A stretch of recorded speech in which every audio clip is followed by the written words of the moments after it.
안녕하세요. 꽃사슴TV입니다. 오늘 들려드릴 책은 딸에게 보내는 심리학 편지, 한성희 지음, 출판사 메이븐입니다. 이 책의 저자 한성희님은 정신분석가이자 소아정신과 의사선생님입니다. 40년간 20만 명의 환자를 치료해온 정신분석 전문의이며 딸아이의 엄마입니다. 어느 날 딸이 공부를 위해 떠난 미국에서 직장을 구하고 남자친구를 만나 결혼하겠다고 했을 때 깨달았다고 합니다. 딸이 더 이상 품 안의 자식이 아님을요. 이제는 독립할 만큼 컸다는 사실을 인정하고 떠내보내야 한다는 것을요. 그래서 정작 30년을 키워온 딸에게 미처 하지 못한 이야기들이 많다는 것을 깨닫고 이 책을 쓰기 시작했습니다. 훗날 어떻게 살아야 할지 막막할 때 이 책이 이 세상 모든 딸에게 조금이나마 도움이 되기를 바라는 엄마의 따뜻한 마음으로 쓰셨다고 하셨습니다. 지금부터 30년간 미처 하지 못했던 딸에게 꼭 해주고 싶은 이야기들 몇 가지 들려드리도록 하겠습니다. 프롤로그입니다. 30년 동안 미처 하지 못했던 그러나 꼭 해주고 싶은 이야기들. 딸아, 오랜만에 너에게 편지를 쓴다. 잘 지내고 있니? 내 새끼가 밥은 잘 먹고 다니는지 어디 아픈 데는 없는지부터가 마음이 쓰이는 걸 어쩔 수가 없구나. 나는 지난 40년 동안 정신과 의사로 일하면서 참 많은 사람들을 만났다. 대충 헤아려 보니 지금까지 만난 환자만 20만 명 가까이 되더구나. 그 중에서도 나는 너와 비슷한 또래의 청춘들을 만날 때 가장 가슴이 아팠다. 혹시나 너도 나한테 말 못하고 있는 게 있지 않을까 자꾸만 대입해서 바라보게 되었던 게지. 언제부터인가 네 또래인 그들에게 해주고 싶은 이야기가 있었다. 모든 것을 잘하려고 애쓰지 말라고. 지금 불안하다면 인생을 잘 살고 있다는 증거이니 걱정하지 말라고. 그것은 지금껏 진료실에서 만난 청춘들에게 못다한 이야기이자 30년 동안 너에게 미처 하지 못했던 그러나 결혼해서 한국을 떠나는 너에게 꼭 해주고 싶은 이야기이기도 하다. 딸아, 사랑한다. 너는 누가 뭐래도 내게는 가장 소중한 사람이다. 어떤 어려움이 닥치더라도 삶의 재미를 내려놓지 않았으면 좋겠다. 재미있게 사는 방법이 잘 안 떠오르고 자꾸만 화가 날 때는 이 책을 참고하렴.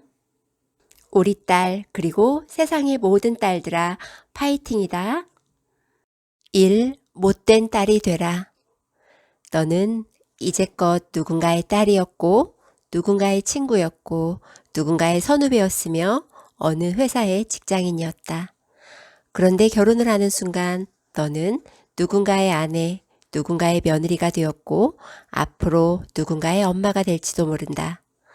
해야 할 역할이 늘어나는 것이다. 사람들은 보통 역할이 늘어날 때 그것 또한 잘해야겠다는 생각을 한다. 그러나 나는 모든 것을 잘하려 애쓰는 사람을 보면 안타깝다는 생각이 먼저 든다. 그러느라 자기 자신을 희생하는 사례가 너무 많기 때문이다. 딸아, 만약 누군가 너에게 여자의 미덕을 이야기하고 모성을 운운하며 우리네 어머니처럼 살아야 한다고 말하거든 귀를 닫아버려라. 그리고 모든 것을 다 잘할 수 없다고 잘라 말해라.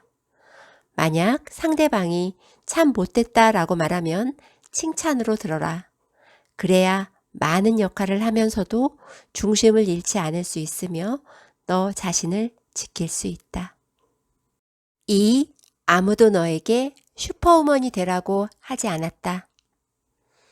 가장 먼저 완벽한 부모가 되겠다는 부담감을 버려라. 일을 하지 않고 아이만 돌본다고 하더라도 이 세상에 완벽한 부모는 아무도 없다. 그러니 완벽해지기 위해 애쓰는 슈퍼우먼이 되려고 하지 마라. 맞는 키처럼 직장과 집안일, 육아까지 모두 잘할 수는 없다는 말이다. 두 번째로 워킹맘이 염두에 두어야 할 것은 양육에 있어서는 양보다 질이 중요하다는 점이다. 퇴근 후 몇 시간만이라도 아이와 상호작용을 제대로 한다면 아이는 엄마와 안정적인 애착을 유지해 건강하게 자랄 수 있다. 세 번째는 아이가 만 3세까지는 삶에서 육아를 우선으로 하는 스케줄을 짜야 한다는 점이다. 이때는 엄마가 주 양육자가 되어야 하며 양육의 일부를 타인에게 맡기더라도 엄마가 아이에 관한 모든 것을 장악하고 있어야 한다. 왜냐하면 만 3세까지는 아이의 뇌 발달이 총체적으로 일어나고 특히 대인관계와 감정 발달에 영향을 미치는 뇌회로도 이 시기에 큰 틀이 완성되기 때문이다. 네 번째로 남편과 가족을 비롯한 주변 사람들을 내 편으로 만들어야 한다. 주위에 도움을 구해야 한다. 슈퍼우먼이 아닌 이상 도움을 구하는 것은 너무 당연한 일이다. 그러니 당당하게 도움을 청하렴. 그것이 아이와 나 모두를 지키고 나아가 가정을 지키는 가장 현명한 길이다. 3. 모두를 만족시키는 선택이란 없다. 40이 넘어서 데뷔한 이래 100편이 넘는 작품을 남긴 고 박완서 선생이 말했어. 인생은 과정의 연속일 뿐 결말이 있는 게 아닙니다. 해보고 싶은 일을 한번 해보는 경험이 당장의 과업에 도움이 되지 않을지도 모른다. 하지만 무언가를 시도해본 경험, 그 씨앗이 뒤늦게 40살이 넘고 50이 지나서야 꽃을 피울 수도 있지. 많은 것을 시도하면 실수도 많겠지만 그만큼 인생의 후회도 적단다. 더군다나 세상의 모든 조건과 모든 사람을 만족시키는 완벽한 선택은 없어. 그러니 손실이 적은 선택지를 기다리느라 주저하거나 기회비용이라는 말에 움츠려들지 말자. 지금 마음껏 삽질해보고 퍼낸 흙으로 삶의 토양을 기름지게 가꾸어 나가렴. 그렇게 해서 쌓인 경험이야말로 너만의 독특함이자 네 인생의 진정한 무기가 되기 때문이다. 4. 내가 나를 돌보지 않을 때 벌어지는 일들. 감기에 대비해 미리 비타민을 섭취하듯 마음도 힘들어지기 전에 미리 쉬어줄 필요가 있다. 힘들면 좋아하는 음식을 먹고 좋아하는 사람을 만나고 예쁘고 멋있는 것들을 보러 다니라는 말이다. 마음이야말로 크게 다치면 회복에 정말 오랜 시간이 걸린다는 사실을 잊지 말길 바란다. 힘을 키우는 것만큼이나 마음을 지키는 것도 중요하며 마음을 지키는 가장 좋은 방법은 경직되지 않고 부드러워지는 거라고. 그러니 따라 온 마음을 다해 울고 웃으렴. 모든 감정을 흐르도록 둠으로써 생이 선물하는 다채로움을 가능한 한 많이 경험하렴. 어떤 시련이 오더라도 마음을 돌보는 일에 인색해지지 말기를 엄마는 진심으로 바란다. 5. 남자를 만날 때 꼭 기억해야 할 니체의 질문. 엄마, 나 결혼하기로 한 거 정말 잘한 걸까? 나중에 후회하면 어떡하지? 30여 년 동안 서로 다른 삶을 살아온 남녀가 함께 산다는 게 쉬운 일은 아니다. 사소한 습관부터 내면의 상처, 콤플렉스까지 대면해야 하는 일이 부지기수다. 결혼을 앞둔 사람들에게 나는 딱 3일만 스스로에게 질문을 해보라고 말한다. 첫째 날에는 이 남자와 대화가 되는가? 둘째 날에도 이 남자와 대화가 되는가? 셋째 날에도 이 남자와 대화가 되는가? 다 늙어서도 그와 대화를 잘할 수 있겠는가? 결혼해서 그 이외의 것들은 다 일시적인 것들이다. 6. 우울은 무너진 마음의 균형을 회복하라는 신호다. 내 힘으론 어쩔 수 없어. 나는 쓸모없는 인간이야.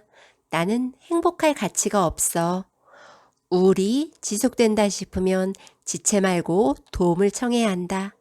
흔히들 우울을 마음의 감기라고 하지만 죽음에 이를 수 있는 무서운 독감일 수도 있다. 그러니 우울증에 아파하는 이들이 곁에 있다면 병원에 찾아가길 꺼리지 말라고 말해주렴. 그리고 만약 병이라고 할 정도의 우울이 아니라면 우울을 너무 겁내지 말라 얘기해주고 싶다. 우울은 지금 내가 힘들다고 외치는 마음의 소리다. 내가 나를 너무 차갑게 바라봐서 나 자신을 너무 엄격하게 대해서 지금 내가 아프다고 알리는 외침이다. 실수를 용납하지 않는 부모 밑에서 자라는 아이들이 호기심을 잃고 매사에 경직되듯이 내 안의 감시자 역할이 너무 커져서 세상을 살아가는 생동감과 기쁨이 사라지고 있다는 경고 신호다. 그러니 잠시 삶의 속도를 줄이고 나와 내 삶을 돌아보는 시간을 갖는 게 좋다. 혹시 나도 모르는 사이에 소중한 무언가를 잃어가는 건 아닌지 돌아보라는 뜻이다. 7. 혼자 있는 시간을 가지면 인생의 많은 문제가 해결된다. 딸아, 나는 정신과 의사로 일하면서 다양한 문제로 고통을 겪는 사람들을 많이 만났다. 뒷바라지를 열심히 했지만 말 안 듣고 반항하는 자식 때문에 마음을 다친 엄마. 남자친구에게 헌신했지만 버림받고 상처 입은 여대생. 사회적 인정을 받기 위해 쉬지 않고 일했지만 퇴직 후 갈 길을 잃어버린 중년 남성까지. 이들이 가지고 온 문제는 모두 달랐지만 원인은 같았다. 자기 내면을 소홀히 했다는 것이다. 내면이 밑빠진 독처럼 뚫려 있으면 아무리 열심히 채워 넣어도 결국 공허함을 느낄 수밖에 없다. 그리고 그 공허함은 자신뿐만 아니라 다른 사람까지 피폐하게 만든다. 1950년대에 출간된 주인공 삐삐는 상상력이 이끄는 대로 자유롭게 살아간다. 자고 싶을 때 자고 뒤로 걷고 싶으면 뒤로 걸었다. 천방지축 삐삐를 보고 어른들은 말을 안 듣는다고 혀를 끌끌 찼지만 삐삐는 관습에 얽매이지 않았던 만큼 세상을 흥미로운 곳으로 보고 타인에 대해서도 너그러웠다. 누군가를 위해 희생하는 데서 오는 박탈감이 없었기에 자기가 누린 만큼 베풀 줄 알았다. 나는 가끔은 삐삐처럼 살아봐야 한다고 생각한다. 눈치 보지 말고 오로지 나를 위해서만 살아보는 시간들이 반드시 필요하다. 혼자 있는 시간에 마음속을 들여다보고 그 마음이 시키는 대로 한번 살아봐야 한다. 그래야 인생에 후회가 적다. 그래야 세상 탓, 남 탓 안 할 수 있다. 그러니 따라 혼자 있는 시간을 되도록 많이 가지고 그 시간을 잘 보내는 법을 익혀두렴.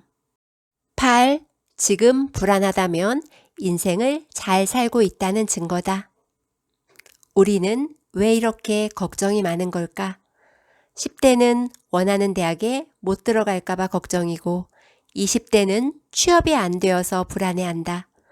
30대는 점점 멀어져가는 내 집 마련의 꿈 때문에 스트레스를 받고 40대는 언제 회사에서 잘릴지 몰라 불안해하며 50대는 은퇴 후의 삶과 건강에 대한 불안으로 잠을 못 이룬다. 걱정거리가 잠시 물러나도 또 다른 걱정이 시작될까 두려운 게 인간의 마음이다. 뭐니 해도 불안을 잠재우는 가장 좋은 방법은 몸에게 일을 시키는 것이다. 요즘 바빠서 딴 데 신경 쓸 틈이 없어 라고들 하는데 실제로도 몸이 분주해지고 바쁘면 당면 과제를 해결하는데 에너지를 집중해야 해서 잡념은 자연스럽게 사라진다. 불안하고 걱정스러운 일들이 내 힘으로 도저히 어쩔 수 없는 거라면 그냥 그 일을 머리에서 지우는 것이 좋다. 우리가 하는 걱정의 대부분은 해결 불가능한 것들이다. 안 그래도 힘든데 그런 불안까지 안고 살아갈 수는 없는 노릇이다. 그러니 쉽게 해결할 수 있다면 당장 해치우고 그렇지 않다면 뒤로 제쳐두렴. 가끔 사는 일이 불안해질 때면 그 신호를 밀어내기만 할 것이 아니라 그 소리에 귀 기울여 보는 태도가 필요하다. 불안하다는 건 어떻게든 성장하고 싶은 마음의 시그널이자 지금 인생을 잘 살고 있다는 증거니까. 9. 돈에 대한 철학이 없으면 돈 때문에 울게 되는 날이 온다. 돈 때문에 울지 않으려면 돈에 대해 알아야 한다. 돈에 대해 어떠한 철학을 가지고 있느냐에 따라 4천만 원 연봉에 감사할 수도 1억의 연봉이 불만일 수도 있다. 그러므로 따라 이제라도 돈에 대해 구체적으로 생각해 봤으면 좋겠다. 돈에 대한 분명한 철학을 가졌으면 좋겠다. 그래야 연봉을 많이 주는 직장으로 옮기느냐 마느냐, 집을 사느냐 마느냐 하는 구체적인 돈 문제에서도 후회 없는 선택을 할 수 있다. 철학자 베이컨의 말처럼 돈은 최상의 종이고 최악의 주인이다. 돈이 수단이 아닌 삶의 목적이 될 때 인생은 몸이 건조하고 불행해진다. 사람은 돈에 대해 주도권을 쥐고 있어야 한다. 돈에 끌려다닐 게 아니라 돈을 종처럼 부릴 줄 알아야 한다. 살아보니 돈은 나 자신을 지키고 하고 싶은 일을 하게 해주며 나아가 사회에 조금이라도 기여할 수 있게 만들어주면 그것으로 제 역할을 한 게 아닌가 싶다. 10. 회사라는 조직에서 여성이 성공한다는 것. 결혼을 하건 하지 않건 아이를 낳건 낳지 않건 어쨌든 앞으로는 누구나 평생 일하게 될 것이다. 그러므로 일에 있어 프로가 되는 것만큼이나 회사라는 조직을 이해하고 그 안에 있는 사람들과 경쟁하며 앞으로 나아가는 것 또한 매우 중요하다. 회사에서 성공하려거든 혼자만의 똑똑함으로 승부하려 하지 마라. 자신이 아무리 똑똑해도 그것을 내세우기보다 조직 전체가 협업의 시너지를 발휘하도록 기여해야 한다. 지금까지 사회생활을 해오면서 느끼는 거지만 정말 현명한 사람은 2% 부족한 듯 허름해 보이나 속으로 단단한 사람이다. 상대방을 긴장시키거나 방어 기제를 자극하지 않는 허허실실의 사람 말이다. 그들은 상대로 하여금 쉽게 마음의 빗장을 풀도록 만든다. 그래서 많은 사람들을 자신의 편으로 만든다. 따라 나는 네가 진정한 성공을 바란다면 그 길을 다른 사람들과 더불어 갔으면 좋겠다. 그래서 똑똑함을 드러내기 위해 애쓰기보다 다른 사람들과 함께 가는 법을 고민하는 사람이 되었으면 한다. 함께 가는 것은 힘들지만 그럴 때 네가 더 멀리 갈 것을 믿어 의심치 않기 때문이다. 11. 인생의 마지막에 덜 후회하고 싶다면. 누구보다 자기 신념을 철저히 따랐던 스티브 잡스가 대학을 갓 졸업하는 학생들에게 이렇게 말했단다. 다른 사람의 삶을 사느라고 시간을 허비하지 마십시오.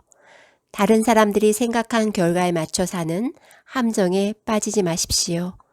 다른 사람의 견해가 여러분 자신의 목소리를 가리는 소음이 되게 하지 마십시오. 그리고 가장 중요한 것은 당신의 마음과 직관을 따라가는 용기를 가지라는 것입니다. 따라 자칫하면 세상이 바라는 바를 자기가 원하는 것으로 착각하기 십상이다.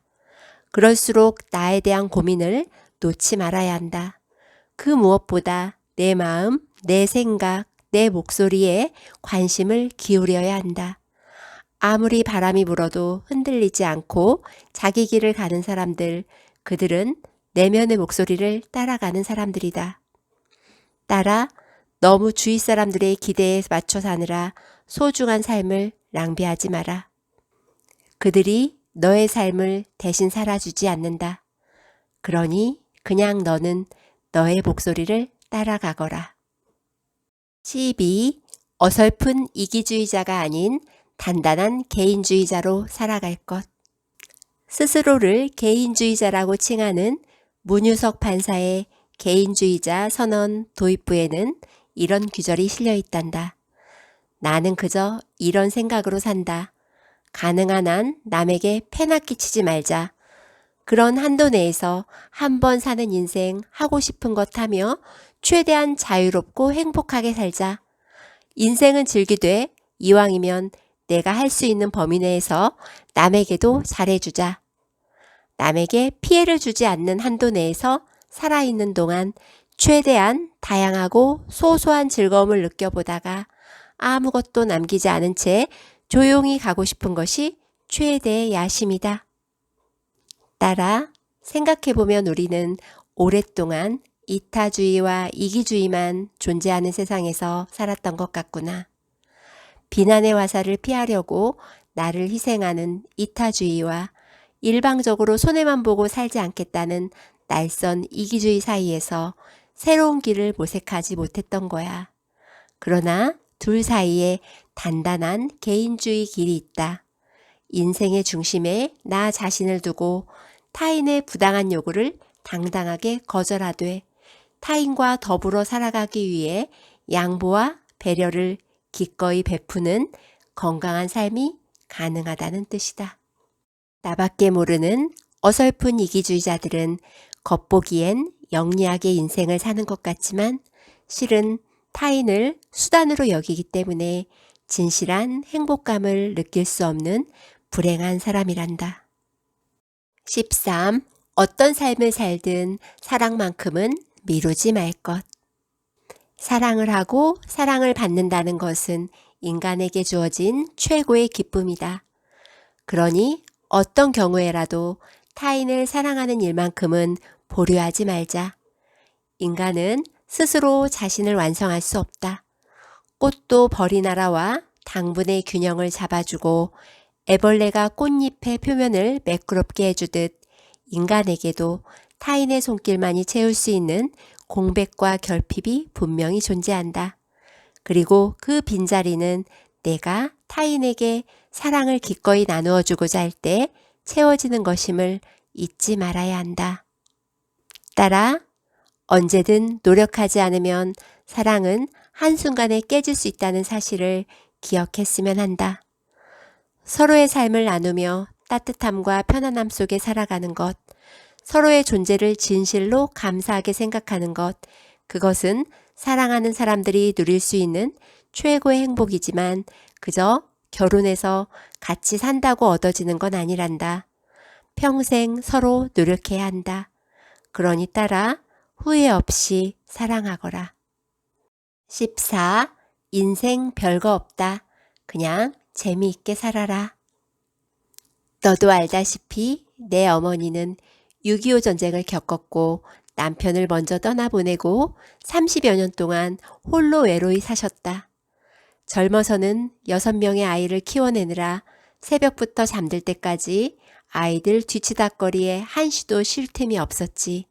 하지만 어머니는 힘든 내색 한 번을 하지 않으셨다.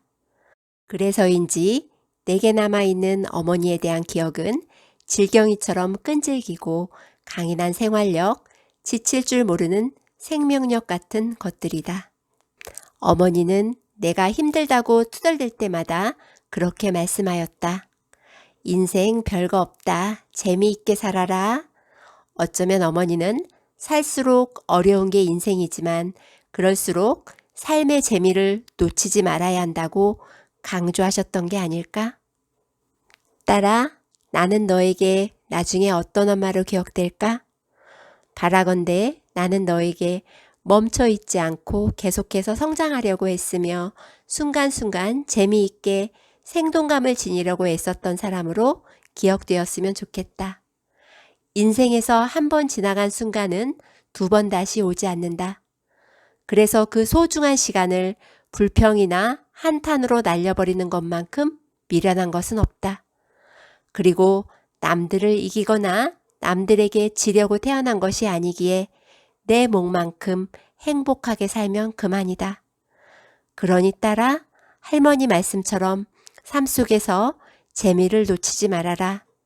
생각지도 못한 고난이 찾아와 너를 시험할 때, 누군가 옆에 있어도 외로움을 떨칠 수 없을 때, 사는 게 죽기보다 힘이 들 때 그 말을 떠올리면 분명 큰 힘이 될 것이다.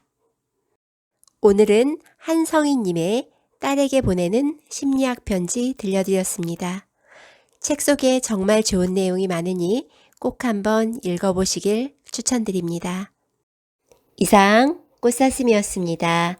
감사합니다.